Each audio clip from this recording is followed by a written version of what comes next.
नमस्कार दोस्तों, आज हम एक ऐसी भूतिया कहानी के बारे में बात करने जा रहे हैं जिसे सुनकर आपके भी रोंगटे खड़े हो जाएंगे। तो कहानी में अंत तक बने रहिए।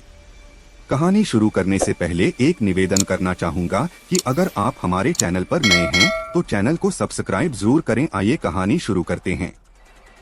अमावस्या की रात थी। गाँव के लोग जल्दी से अपने घरों में बंद हो गए थे क्योंकि उस रात काली हवेली के आसपास जाना मना था। कहते थे कि वहां आत्माओं का बसेरा है। लेकिन अजय, जो गांव के अंधविश्वास को मानता नहीं था, उस रात हवेली में जाने का साहस कर बैठा। अजय ने टॉर्च उठाई और हवेली की ओर बढ़ चला। हवेली के दरवाजे तक पहुंचते ही उसे एक अजीब ठंडक महसूस हुई। दरवाजा जंग लगा था, लेकिन जैसे ही उसने धक्का दिया, वो चरमराते हुए अपने आप खुल गया। अंदर घुसते ही उसे सड़ांध भरी गंध का एहसास हुआ। दीवारों पर अजीब आकृतियां उकेरी हुई थीं, जैसे किसी बच्चे ने डरावने चेहरे बनाए हों। अजय ने जैसे ही अंदर कदम रखा, दरवाजा जोर से बंद हो गया। उसकी टॉर्च अचानक बंद हो गई।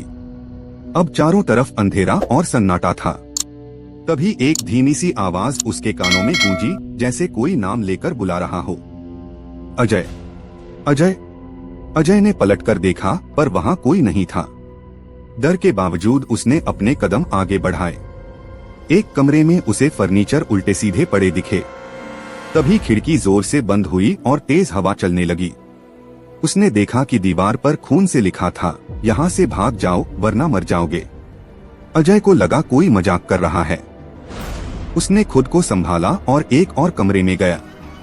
वहाँ एक टूटा हुआ झूला धीरे धीरे हिल रहा था, जैसे किसी अदृश्य बच्चे को झुलाया जा रहा हो। अचानक झूला जोर से रुका और अजय के पीछे किसी के कदमों की आहट सुनाई दी। कौन है? अजय चिल्लाया। जवाब में केवल गूंजती हुई हंसी सुनाई दी। अजय की सांसें तेज हो गईं। उसने भागने की कोशिश की, लेकिन हर दरवाजा बंद था। तभी उसने देखा, एक काली परछाई धीरे धीरे उसकी ओर बढ़ रही थी। उसके शरीर में ठंडक दौड़ गई। वो परछाई पास आकर रुक गई। एक डरावनी महिला का चेहरा उसमें उभरा। उसकी आंखें जलती हुई लाल थीं और चेहरा कटाफटा। तुमने यहाँ आकर बहुत बड़ी गलती की है, वह चीखी। अजय ने दरवाजा खोलने की कोशिश की, लेकिन वह टस से मस नहीं हुआ। तभी उस महिला ने अपनी कटी हुई उंगलियों से अजय के गले को छू लिया। अजय चीखना चाहता था, लेकिन उसकी आवाज बंद हो गई। अगले दिन गांव वालों ने हवेली के पास अजय की टॉर्च पड़ी देखी, लेकिन उसका कोई अतापता नहीं था।